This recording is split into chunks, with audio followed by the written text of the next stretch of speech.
Our next speaker is a remarkable individual who, since retiring from the United States Air Force, getting on for almost 50 years ago, has devoted almost all of his life to efforts to unravel this UFO subject. He's travelled all over the world. He's lectured all over the world. He's dealt with some of the most remarkable cases and spoken with some of the most remarkable individuals in UFO folklore. The first time I met Wendell Stevens was way back in 1989 when we both attended a huge UFO convention in Frankfurt, which was then West Germany. I found him to be a very amiable and charming gentleman, and I knew that he was really down to earth when he and my family enjoyed a Big Mac down in Frankfurt town centre together because we didn't like the hotel meals. What's particularly remarkable about Wendell is his energy, and I think that will come through loud and clear during the course of the next hour and a half or so. Here is a gentleman who has just reached the ripe old age of 72 years, ladies and gentlemen, but hasn't flinched in his desire, in his willingness to travel here to Cardiff today to share with you some of his knowledge and research. From the United States of America, ladies and gentlemen, Mr. Wendell Stevens.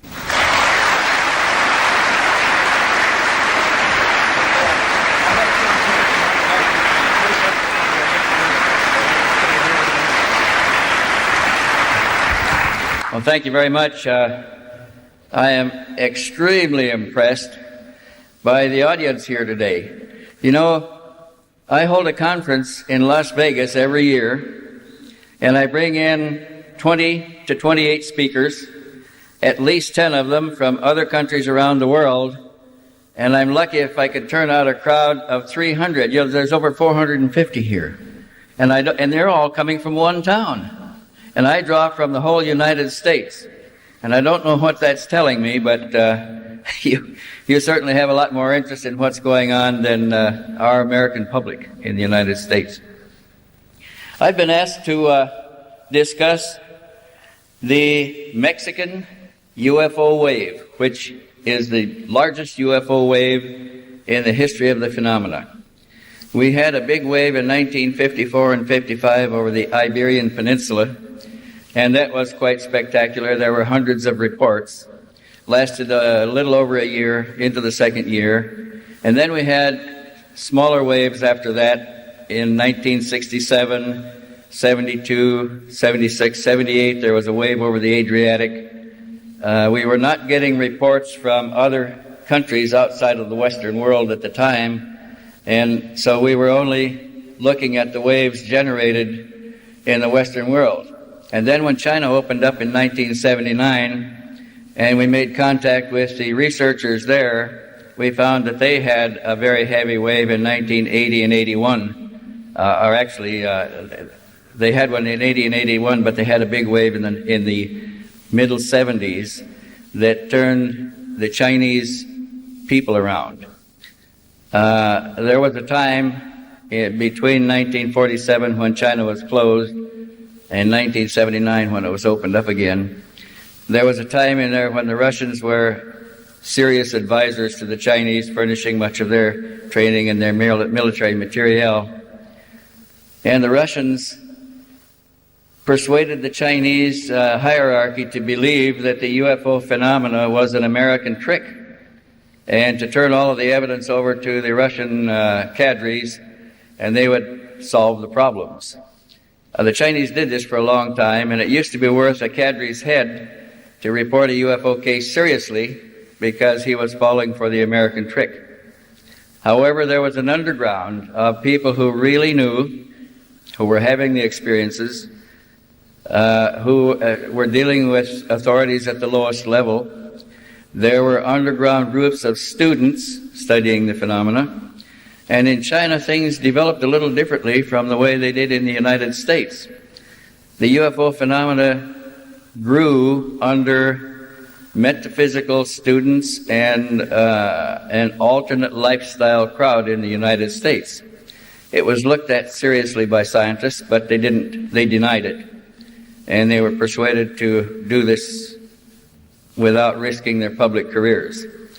In China, where it was illegal to study UFOs at all, the research was being carried out in the universities by university professors and senior and graduate students in a clandestine and very secret way.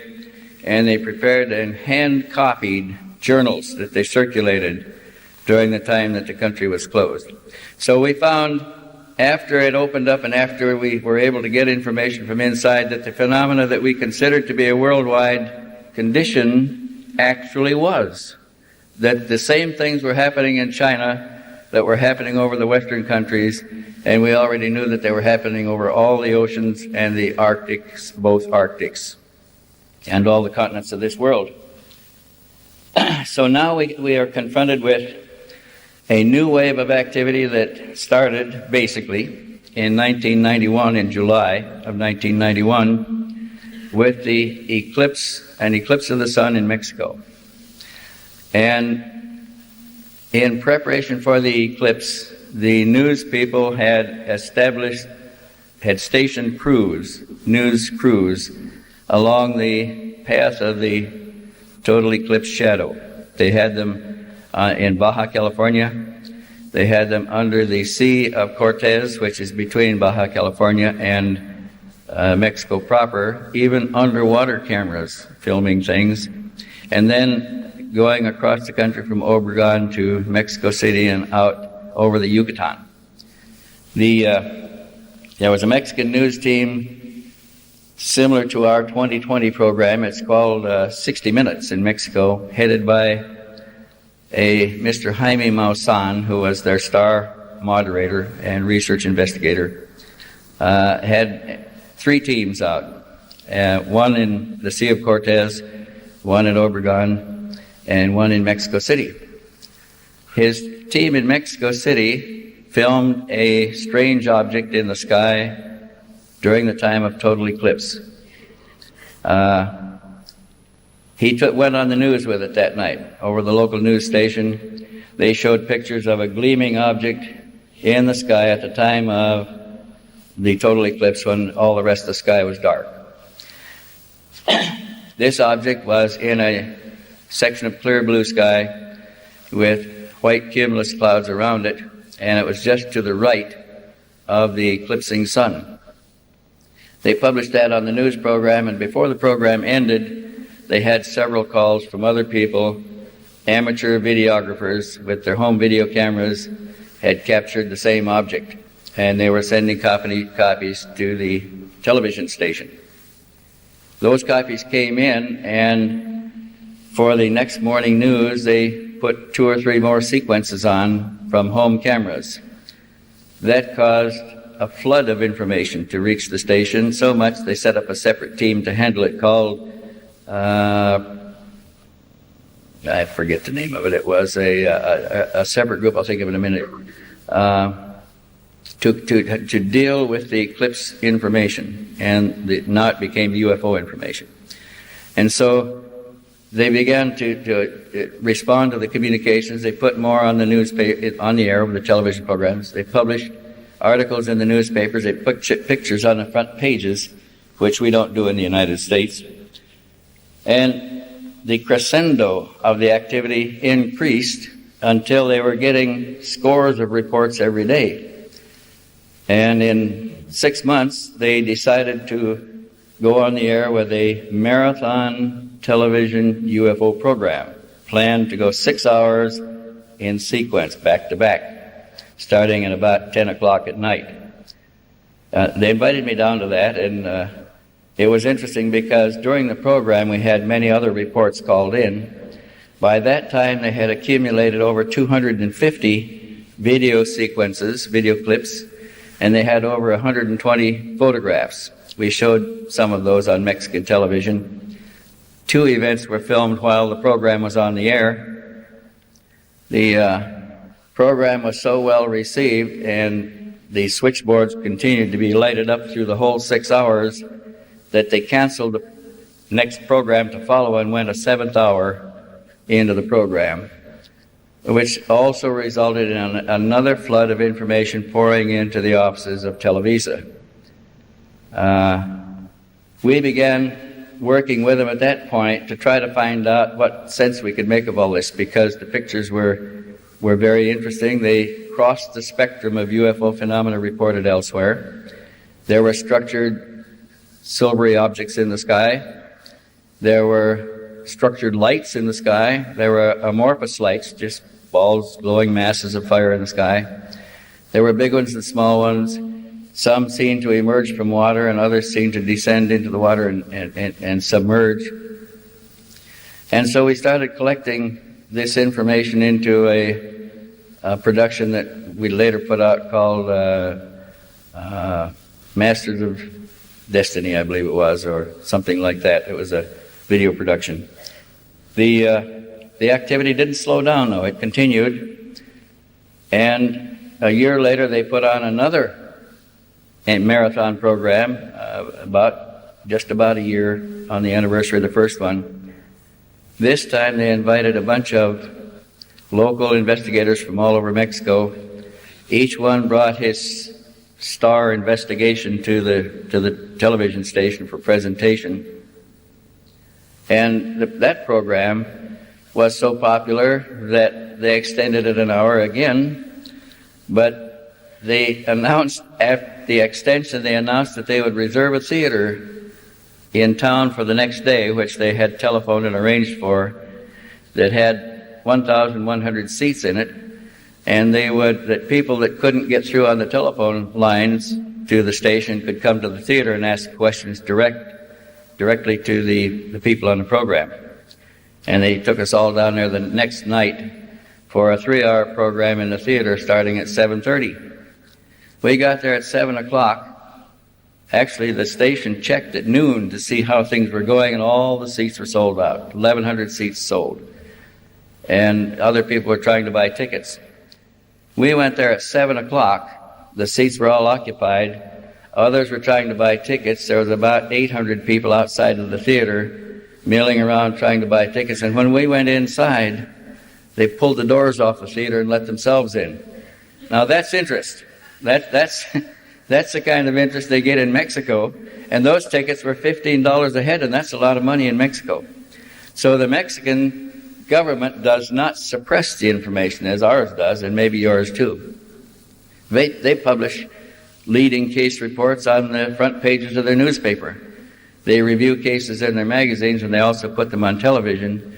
And the Mexicans are probably better informed per capita than any other country in the world today, and their activity is still the heaviest we know of in any single concentrated location. So what I brought is a selection of pictures from Mexico. There's a lot of pictures that are just moving lights in the sky, little points of light.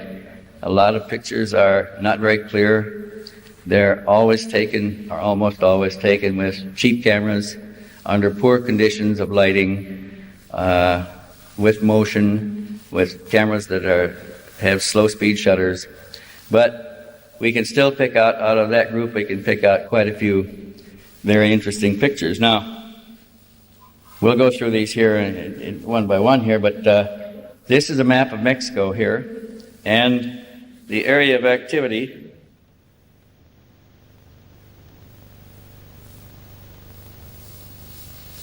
runs across the Mexican area there from the northwest through Mexico City to the southwest. Now, there's other sightings all over the place, but that's the heaviest concentration of activity, and it involves the 3 active volcanoes have become active again now, Mount Popocatépetl and its 2 smaller neighbors. And one has to wonder if the extraterrestrials are aware of some catastrophic events before they happen, because we've had UFOs reported before most of the major earthquakes and before most of the very serious and dangerous eruptions. And so they're being reported in that vicinity now, and we're going to go to some of those slides. Now this is as I say, is a picture of Mexico. I'm going to go to a little bit of an enlargement here, and that'll show you almost the area that we're going to talk about. They're going to all be concentrated pretty much in that area. They're right in this, all these little towns that I will mention, you will find on this map here.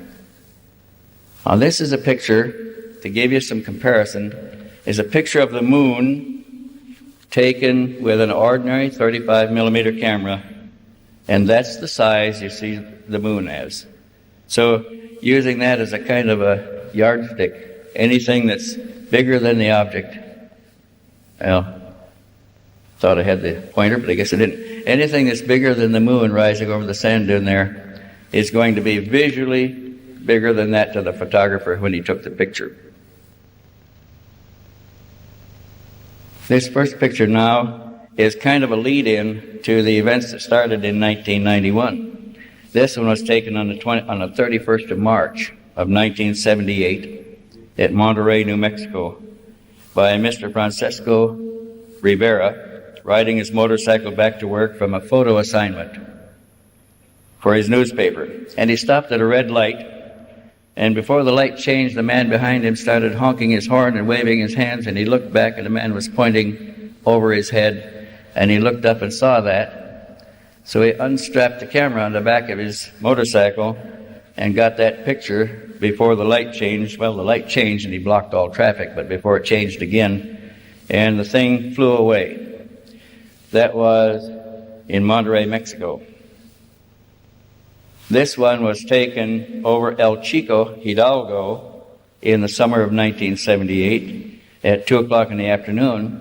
A family called Rodriguez were on a field trip at El Chico when they selected the place they liked, and they were surprised to find the flight of a UFO that had been disturbed by their presence. It rose out of the scrub nearby and hovered for a few moments. They were able to snap 2 pictures with their camera, and then it sped off at high speed. It flew away. This is an enlargement of the same picture to give you an idea that it is a structured object in the sky.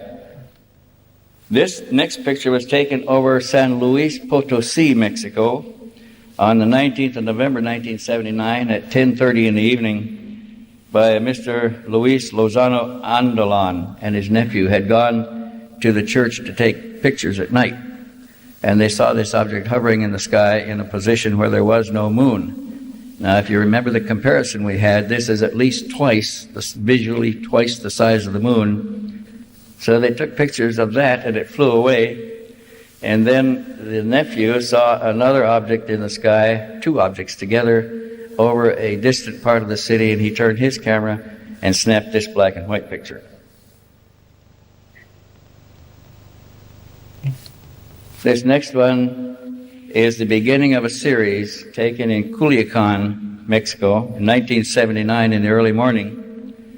This began at that time with a young man, a mechanic I believe he was, seeing strange objects in the sky, moving objects at night, lighted, and it came closer and closer each time he saw it, until he prepared a camera and waited. He saw it when he had the camera, and he took that picture. And then he took this next one, which is a blow-up. It would have been smaller without the enlargement, but you can see some trees in the lower back foreground there. Changed his film and took another picture. This is what it looked like when we printed it in high contrast to reduce the amount of glow around it. It was clearly a lens-shaped object.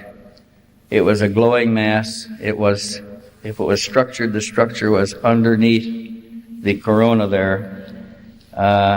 This case continued to develop. The man he met it on the ground. It landed in front of him when he was trying to take pictures with a video camera. He walked up to it. He met the occupants. They were humans, like us. And they told him they came from, of all places, the Pleiades. His contacts, he felt so awed in the presence of these alien humans from the Pleiades. But he was impressed by their apparent power. He was also impressed by their superior knowledge. by their bearing, by their very presence, he felt vastly inferior to them. And he even cried in their presence. And they told him that he was a worthy man and that he didn't need to feel inferior, that they were just like us, but a little more advanced than we were at the present time. And his contacts continued, and his neighbors even saw the ships, and they saw him taking pictures. He wanted to introduce his wife to them, and they said they had no objection, and they allowed him to bring his wife to a contact. And then they took him and his wife aboard the craft together and showed them around.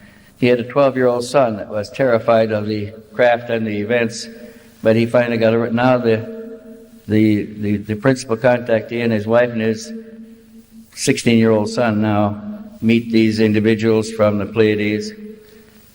The ship appears to him to be a plasma shape, or a luminous cloudy mass, but when he's inside, everything is structured just like in this room here. He took a number of pictures in that first sequence. He's only allowed us to use one. These contacts, as I said, began in 1979. He came to us with the first pictures he allowed, and the first time he allowed the story out of his own private family group during the Marathon Congress over television in Mexico City in 1993. And he had been keeping this to himself all this time because each contact seemed like a peculiarly intense religious experience to him. And he thought it was too sacred to share with anybody else, even outsiders in the family that were not in the immediate family, and he had told no researchers or nobody else. His story is now being prepared for release on a bigger scale, but it's a remarkable story, and they told him, shared a great deal of information with him. Here's the ship again from another angle. Here is a picture taken one time when he was in his car when they approached. He sat in the car, picked up his camera, and shot this picture through the windshield. You see the reflection of the object in the shiny paint of the hood of his car through the windshield as he snapped this picture. Now you can imagine how big this appeared to him at the time. If you think back to the little picture of the moon over the sand dune, this is 100 times the size of the apparent size of the moon at night.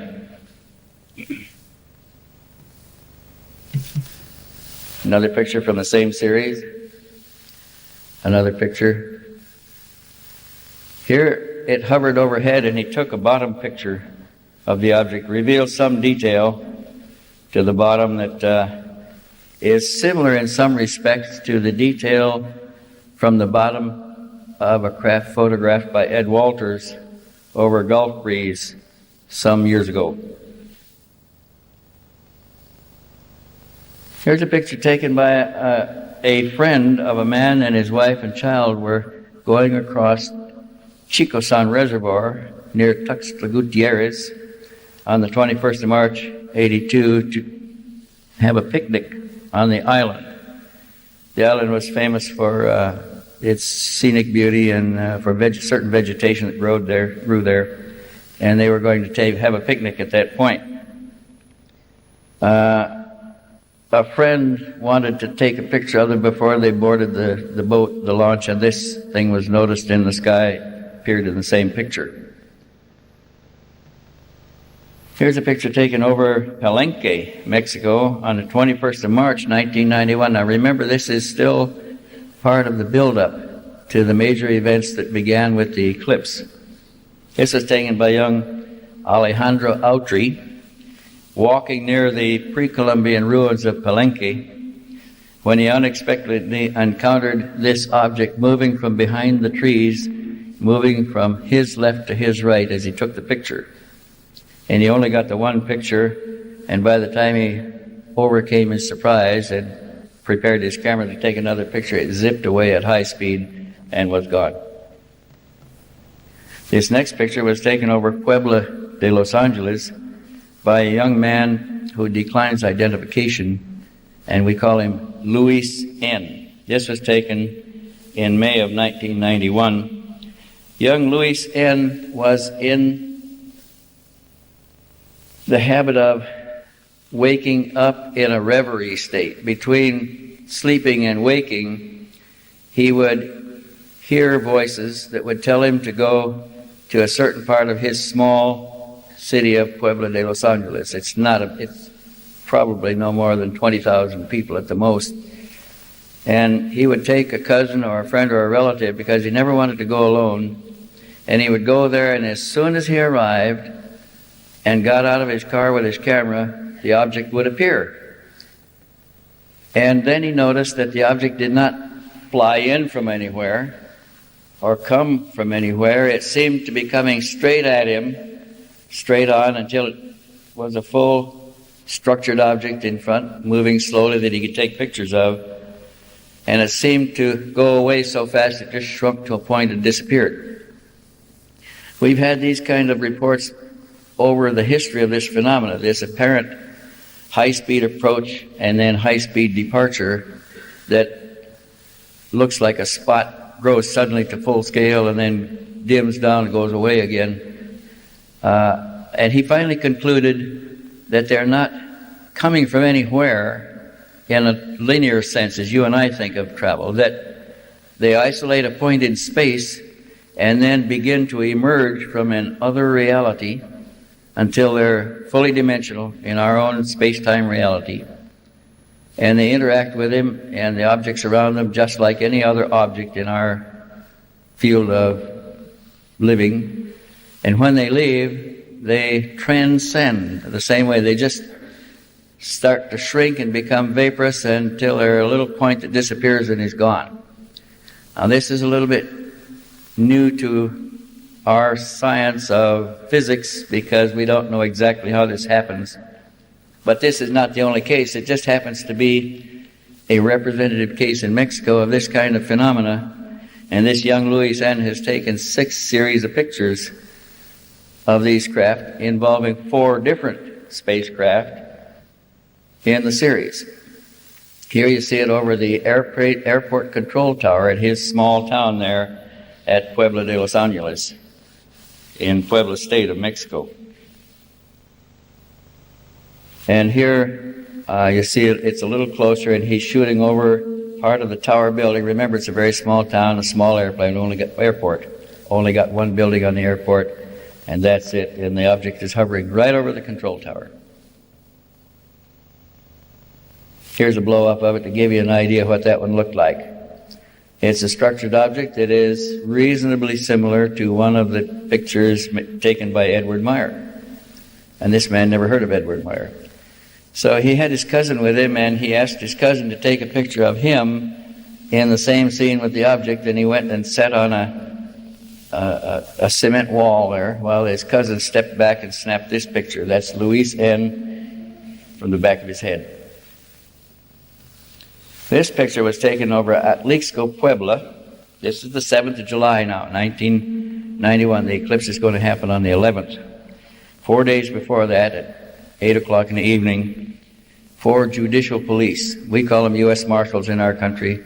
They call them judicial police there. I don't know what you call them here, but they were 4 police officers traveling in 2 vehicles from Atlixco to Puebla.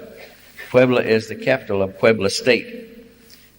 When they were surprised at about the 17 kilometer marker by a flying light of a strange color which was coming right at them.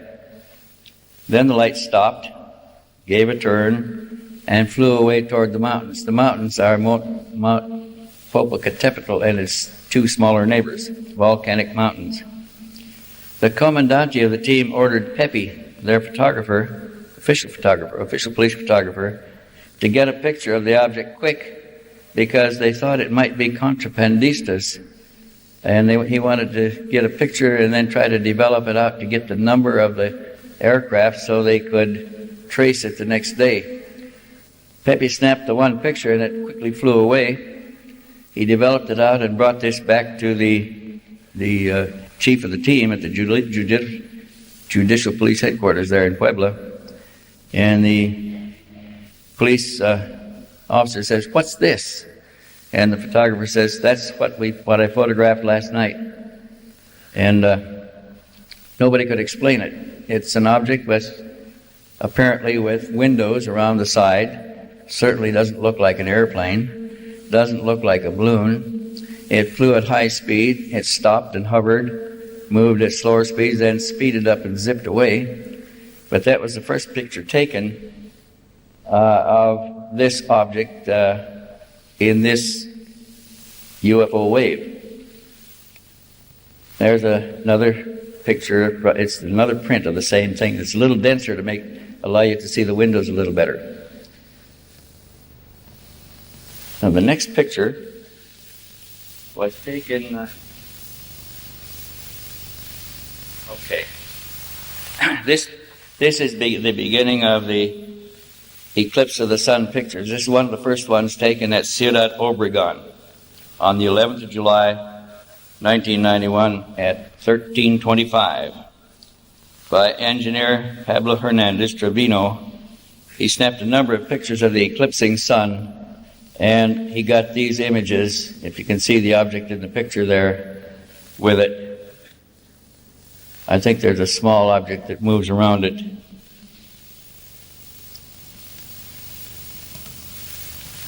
And this next picture, also taken at Ciudad Obregón, was given, he was given this picture by another party who had taken it at the same time, the same day. And he turned it in with the group. Now here's a picture taken also at Ciudad Obregón. Same day, same time. Another picture given to engineer Hernandez Trevino, who, after he snapped the pictures, he started telling people about the remarkable pictures he got, and others who had taken pictures began giving them to him. And he collected about 4 sets and brought them to Albany Magazine in Mexico City. This is the second series that was given to him, taken at Ciudad Obregón, midday, and it clearly shows a blue disc-shaped mass of light in the clouds, partly obscuring, in the clouds that were partly obscuring the eclipsing sun. I'll point out the blue disc, and then you can watch for it in the other.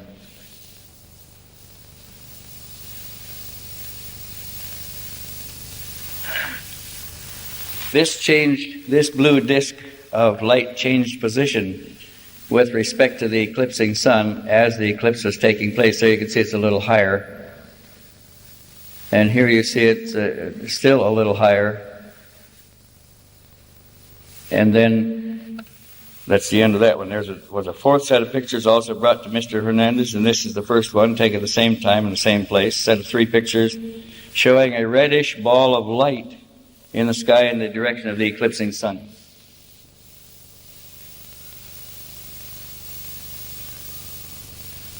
Move it to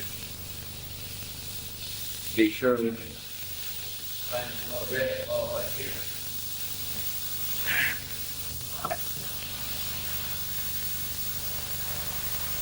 Watch that.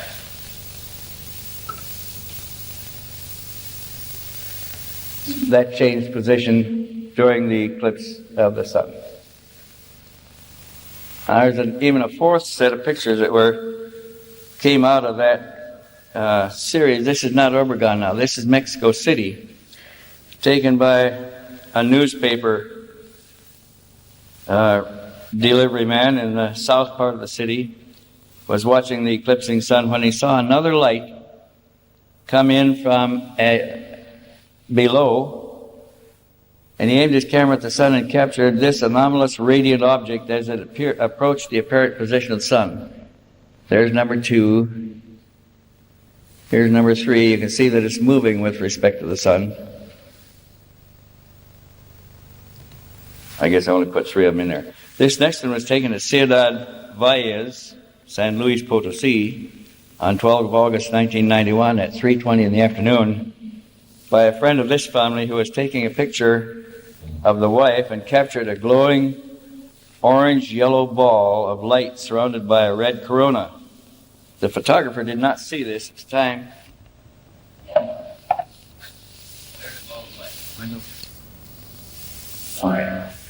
Is it? Okay. The ball of light does not come out too well in this in reproduction, but in the original picture it was quite orange, and the red glow extended farther than you can see in this development here. But that was the first of a series of pictures involving this strange reddish orange ball of light surrounded by a brilliant red corona that were taken, and we're coming up on a few more here. And I don't know what they are. They may be monitoring devices of some kind.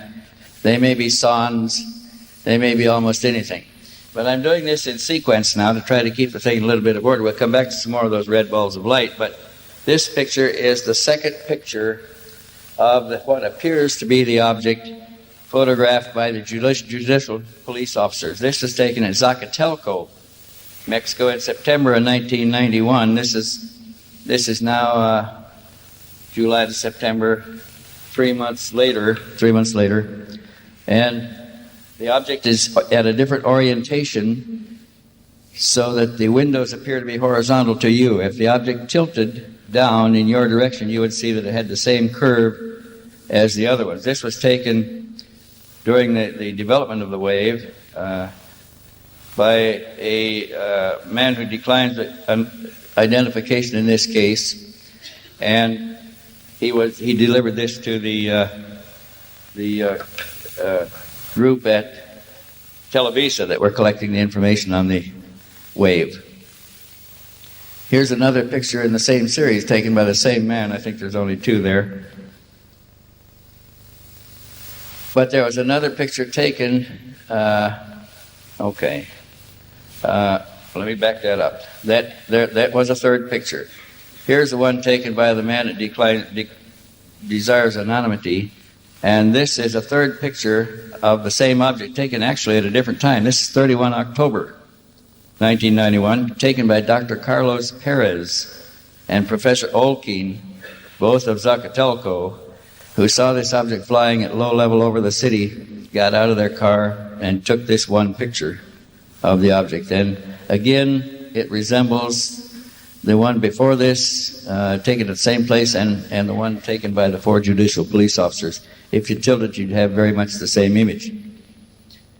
This next one was photographed over Lake Chapala, near Guadalajara, by a Senor Julio Orozco Ceja, who went to the window and looked out at the precise moment that he saw this UFO passing, snapped it through the window, grabbed his 35 millimeter camera and snapped it through the window, and succeeded in getting this one picture.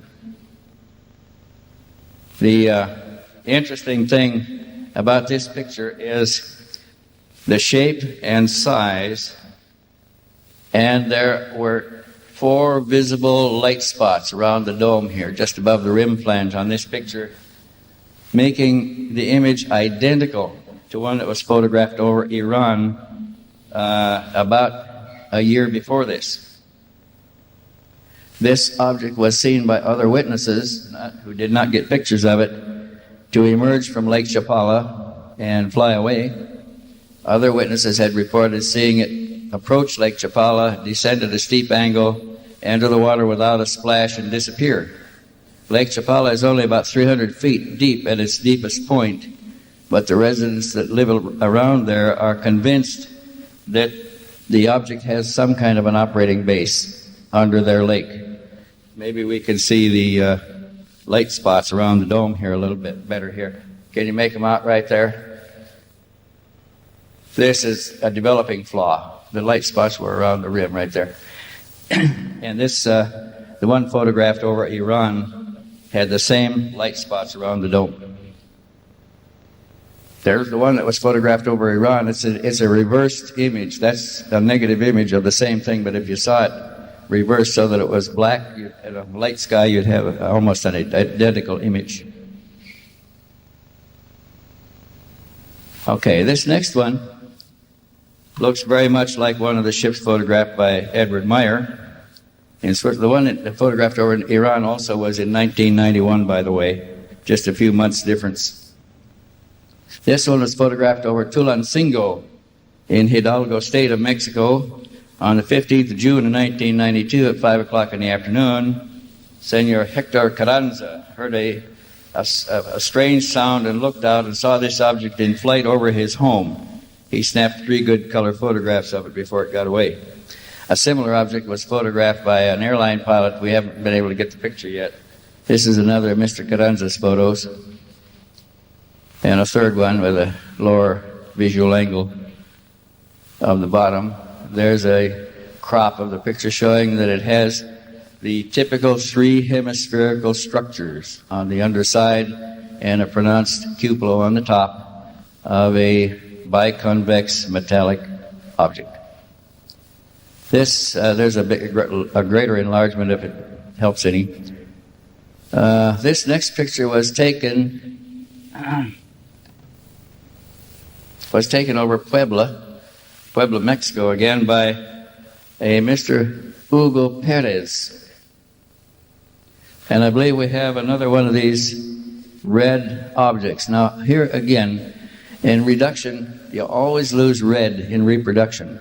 So every time you reproduce a red image, it loses more red. This red glow around there was quite pronounced, like this, before we reduced it. And the center was a yellow-orange mass it reproduces pretty good, but the red glow doesn't come out. So that's, we don't know what it is. It's a small object in the sky. It's another one of those, what we are now calling some kind of sans. Need the other device here to move the slide. Okay. Here's another series of pictures taken by Luis N. again. This series was taken on the 8th of December of 1992 by Luis N. And you can see that it's about the same shape as the other one that we showed you. He actually photographed 4 different types of objects. Here's an enlargement of that one. And here's another picture taken by Luis N. on another date, on the 10th of December, when he took 3 sets of pictures on the 10th of December. One in the center of town where this was taken, one on the highway to the airport, and one over the airport.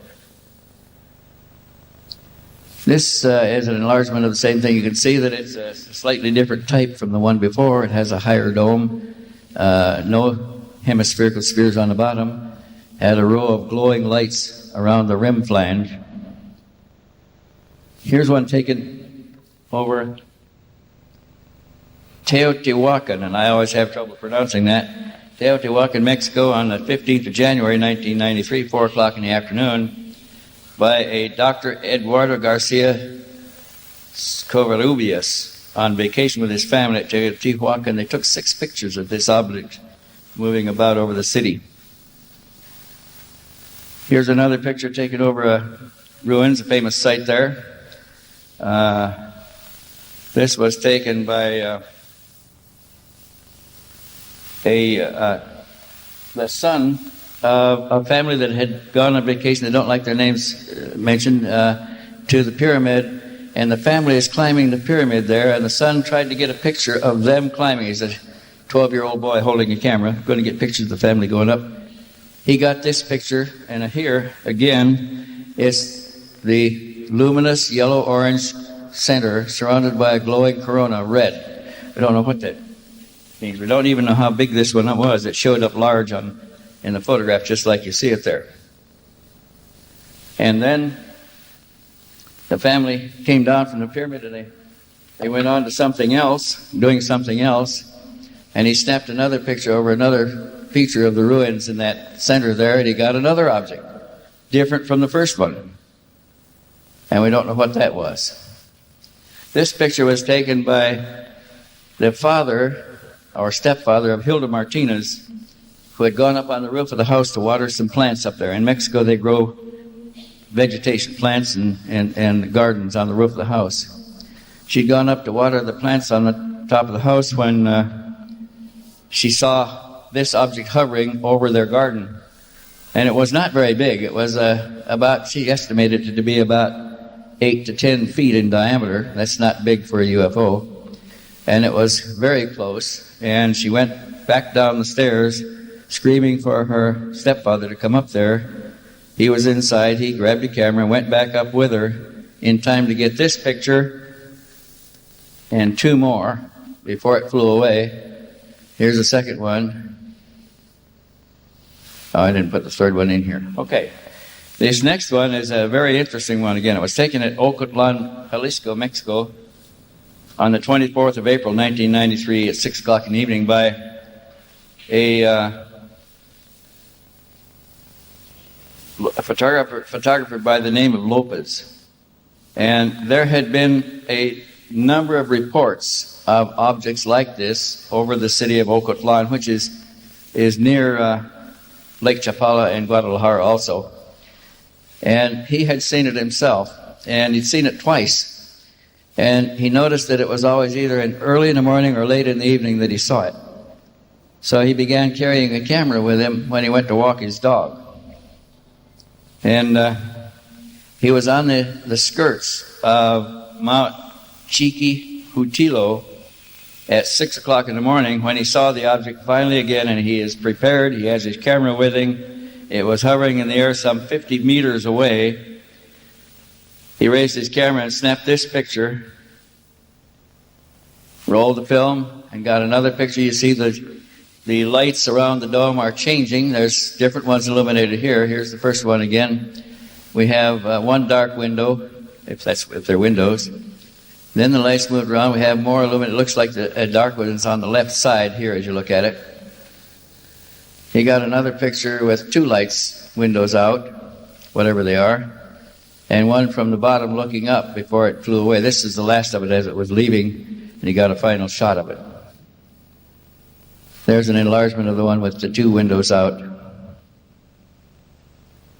And here we move on to another series taken over Mexico City Federal District by a photographer who declines identification.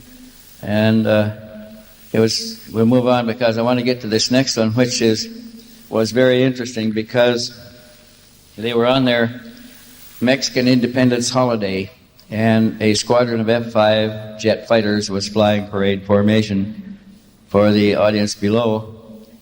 And a police officer controlling traffic noticed this object in the sky. He started to photograph it, and he saw that the jet fighter was going towards it. So he waited until they were all in the scene together and snapped this one picture. He gave the picture to OVNI magazine. He wanted them to withhold his name for professional reasons. But during that same parade, there were other people with home video cameras that snapped video images of the object passing through a formation of F-5 jet fighters. Then another sequence showed helicopters, a formation of 9 helicopters, and the object passed through the formation of helicopters. And then the helicopters came around again. It made one more pass through the helicopters.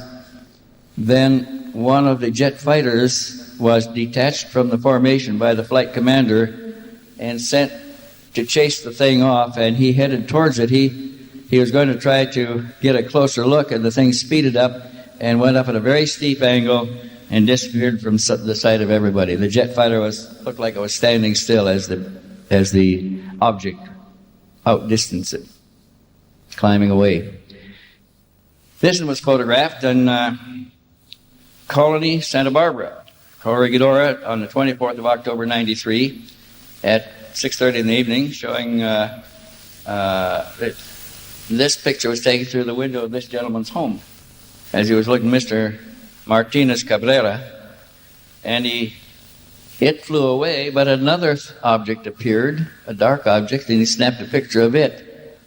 And they appeared to be associated because they were there within seconds of each other, but it also flew away, and he didn't get any more. Now here's another picture taken of a man riding a horse in Leon, Guanajuato, Mexico, Hector Ramirez. And a friend of his was going to take a picture of him on the horse, and here we have this funny little yellow-orange ball of light surrounded by a red corona. appeared in the same picture. Nobody there ever saw anything like that at the time.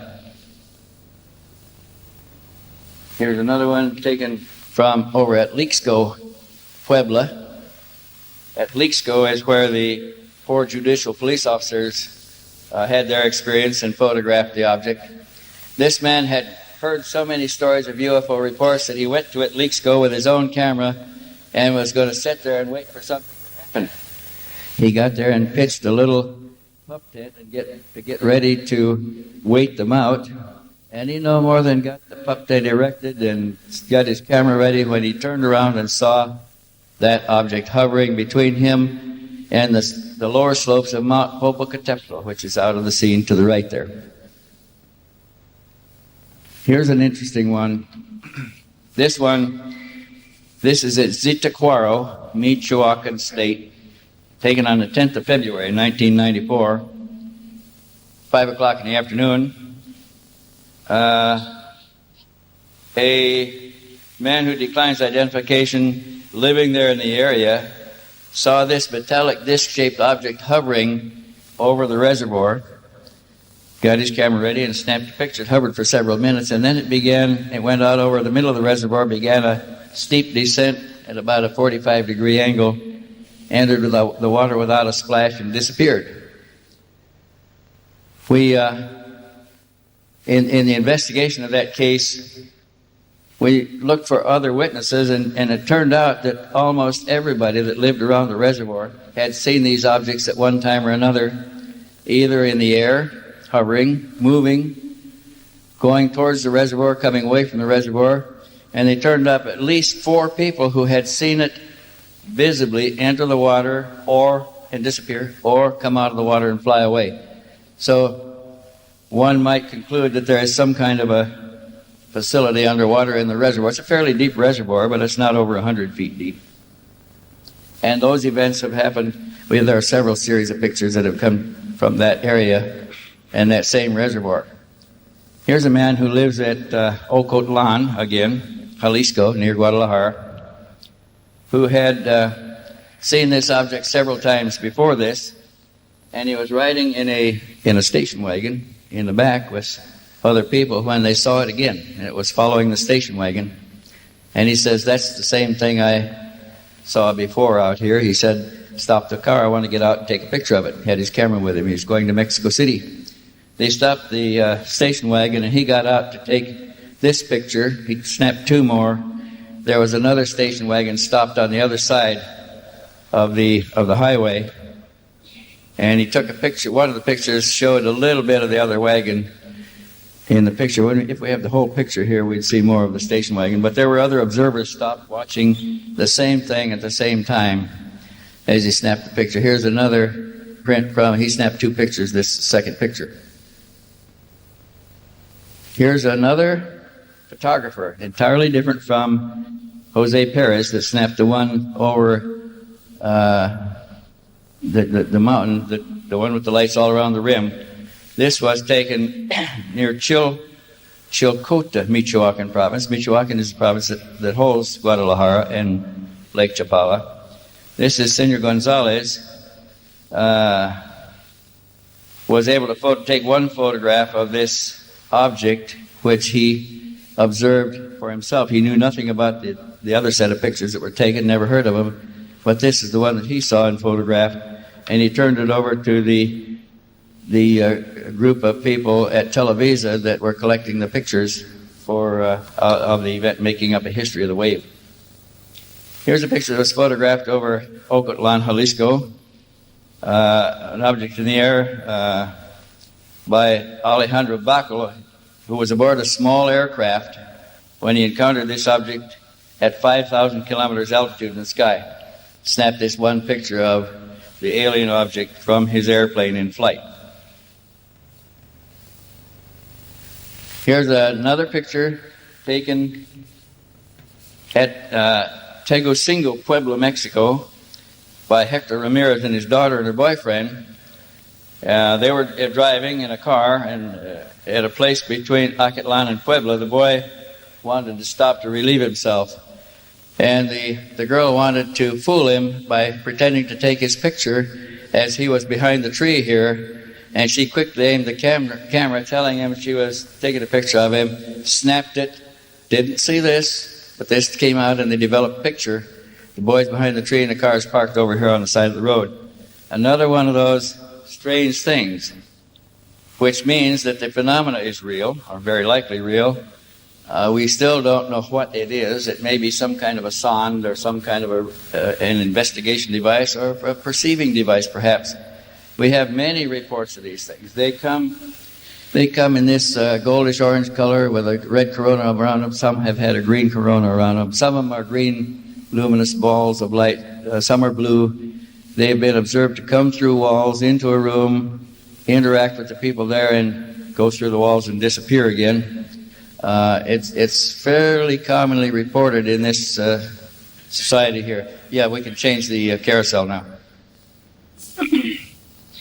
So the Mexican wave is still going on. I'll show you a few more pictures. Then I brought some other pictures here that are very unique that we might be interested in, that I'll show you because they're one of a kind. If I can get this all organized, get it all organized here again. Okay, this is Guadalajara. The editor, am I on here? The editor of OVNI magazine, hearing about recent reports near Guadalajara, had chartered a private airplane to take her out to look over the section of highway between Lake Chapala and Guadalajara where so many events were being reported, and where the pictures were taken by the man that got out of the station wagon, and where pictures were taken of the object that descended into Lake Chapala and disappeared. And they're in the rented airplane, and the instruments started going all haywire. They lost fix. And as they looked out around them, she saw this off the right wingtip of the chartered airplane. She took the one picture of it. They were all so frightened, they asked the pilot to get him out of there, and he made a steep turn and flew away, and the object apparently did not follow them. But that was an unexpected development. Now here's another one of those sondes, or whatever they are, sonde or whatever it is, if we can call it. I haven't any idea. It's the yellow-orange ball of light surrounded by the red corona. Here you can see this. The girl's mother is withdrawing from something. She doesn't know what. She has not seen the object. The photographer didn't see the object, but they sensed something present there at the time. That's 29 May 1994. Here's one taken over Zacatendo in Michoacan province, Mexico. Senor Hector Salvador Olmos, lying on a cot outside of his house. You can't see his feet here, but he was laying on a cot with his feet towards the mountain. When he saw this object slowly approaching, he had his camera on a little bench beside him there, a little table. And as it got closer and closer, he reached over and got the camera, slowly prepared it and aimed it and took this one photograph of the object as it passed by. It's clearly a circular domed, disc-shaped object. This one was taken over the Federal District of Mexico City by a commercial television camera team. One of the regular news camera teams had two objects in the sky they followed for some time. The objects were quite distant and they didn't get very good images, but they are there. Here's another picture from the same sequence. This one was taken by a photographer, professional photographer, near Puerto Vallarta. He was walking down the sidewalk. He had shot all but one frame on a roll of film, and he was looking for something to shoot a picture of. And he thought he would shoot those palm trees in front of the neighboring hotel. He just raised his camera, snapped a picture of the palm trees, went back in and developed out the roll of film. And when it was printed, he saw this object in the picture. He didn't know what it was. He didn't see it. It is not a film flaw. It's not a scratch in the emulsion. Whatever it is, it's registered in the emulsion layers as a structured object in the picture. Here's an interesting series of pictures taken over the Basilica de Guadalupe in Mexico City on 17 July 1994, 6 o'clock in the evening. The family has just come out of an early evening mass, and they're walking towards their car when they hear a strange buzzing sound. Looking up, they saw this object moving around over the dome of the basilica.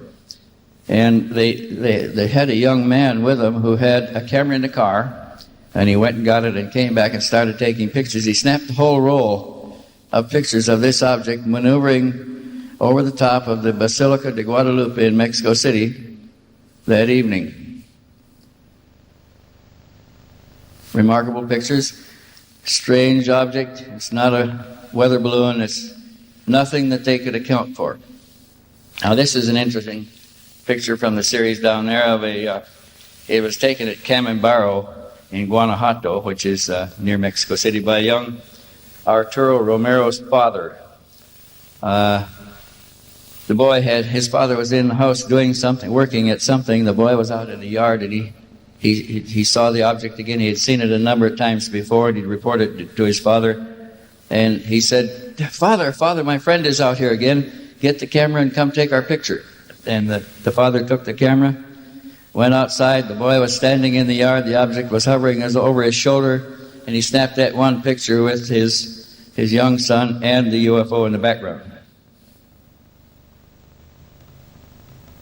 Here's an enlargement of the same picture showing the object in a little more detail. It's clearly a structured metallic object.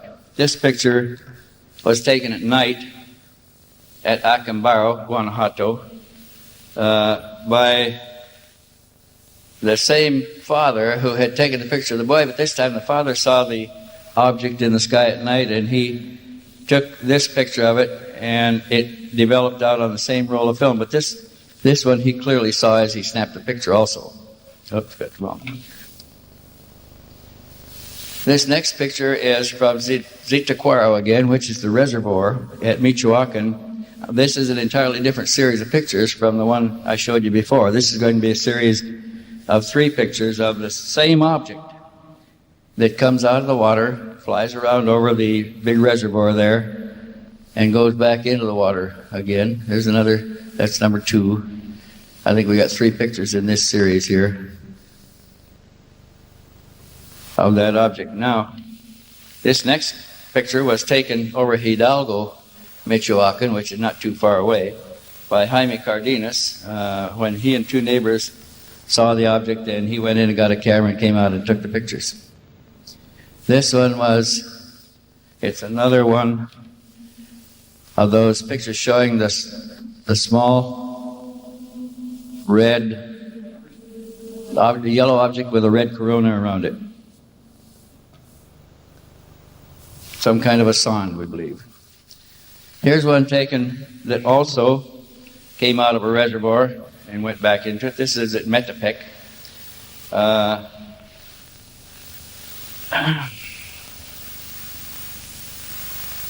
It's at a place called Los Azufres, which means sulfur springs, by a woodcutter.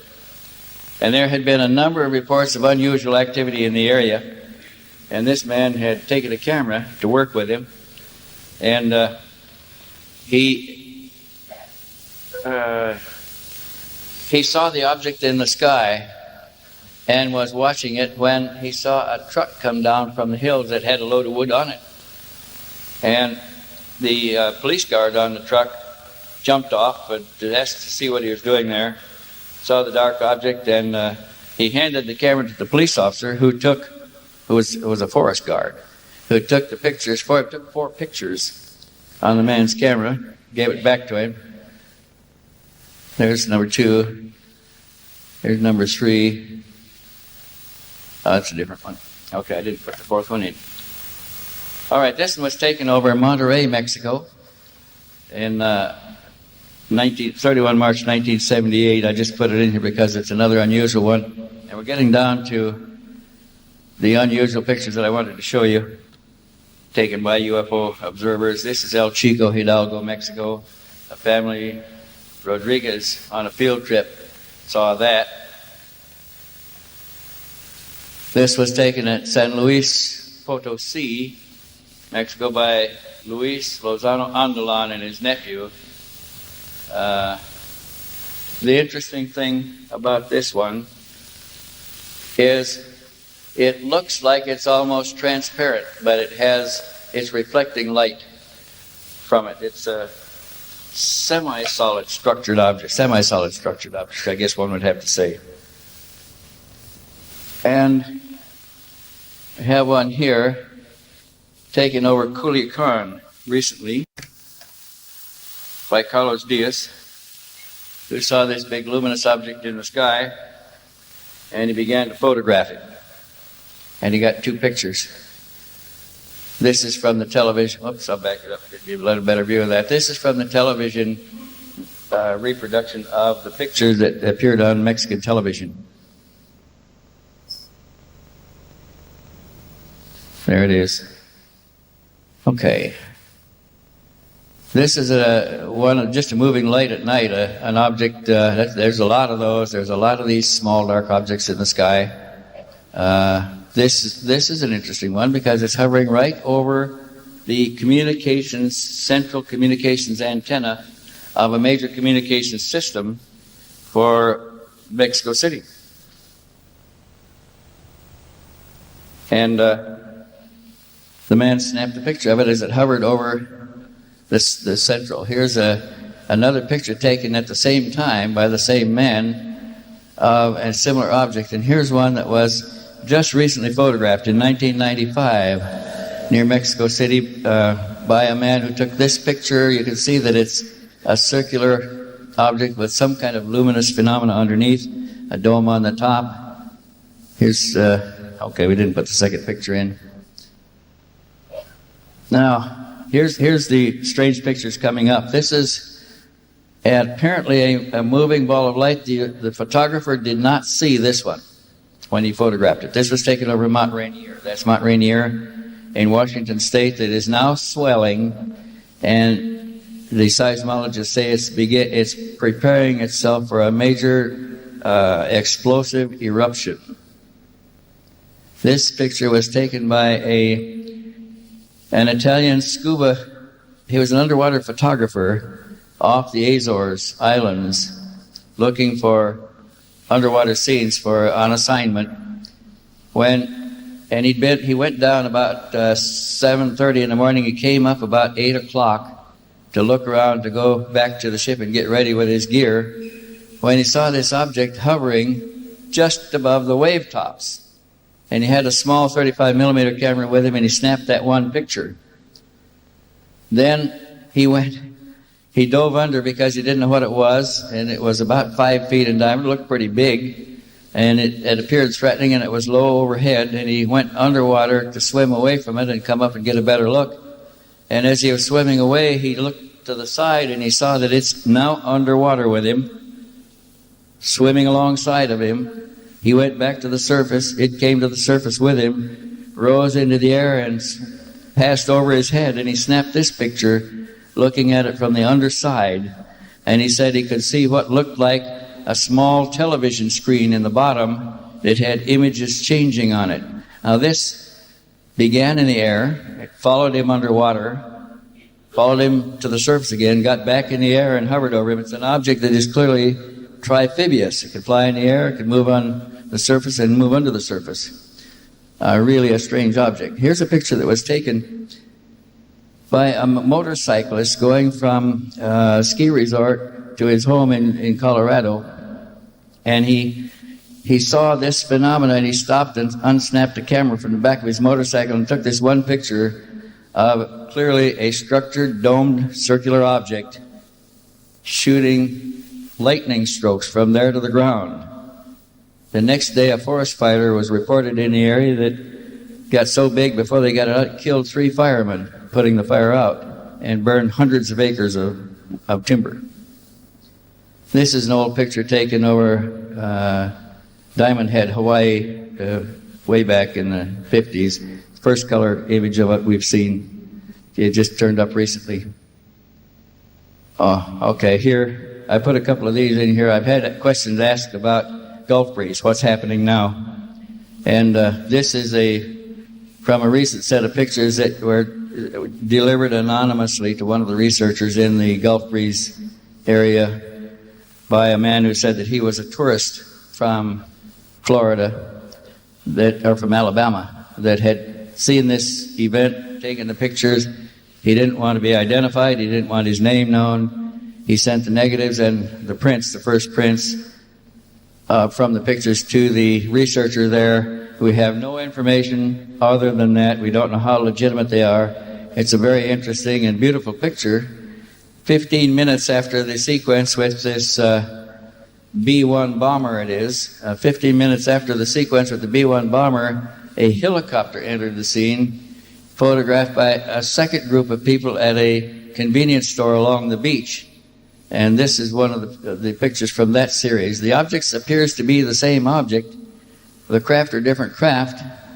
The scenery in the foreground, the trees and so forth, seem to be similar trees. So that's all we know about the pictures. We have no positive way of verifying the legitimacy of it. They were both turned in by photographers who insisted on remaining anonymous, and they mailed them in letters, in envelopes, with no return address on the corner and no way to find out who they were. We still don't know. Here's another picture taken by a friend of mine, Mike Hawkins, over Gulf Breeze, though.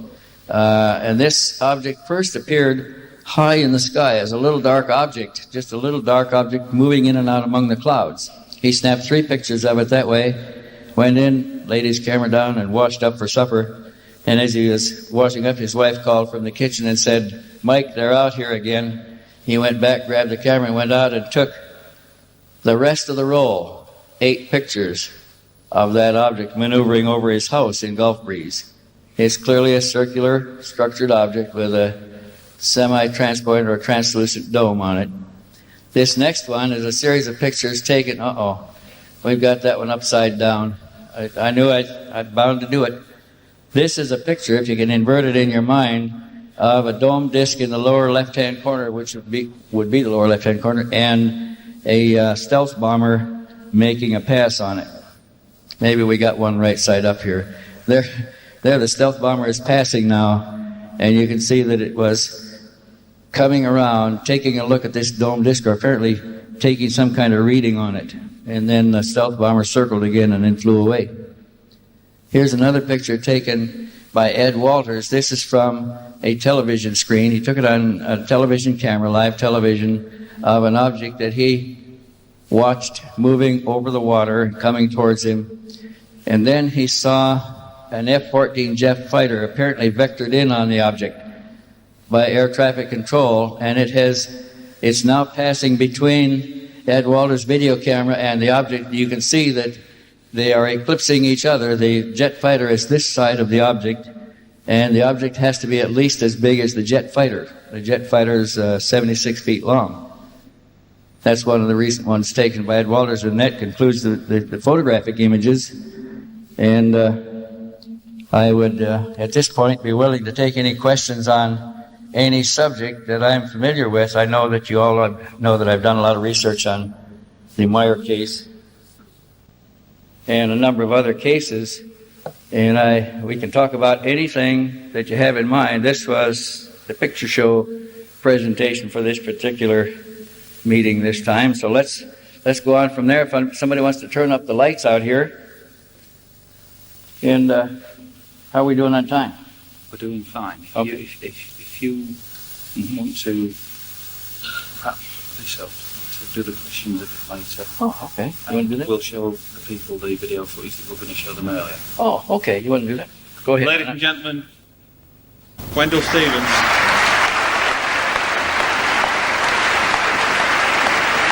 Thank you, Wendell.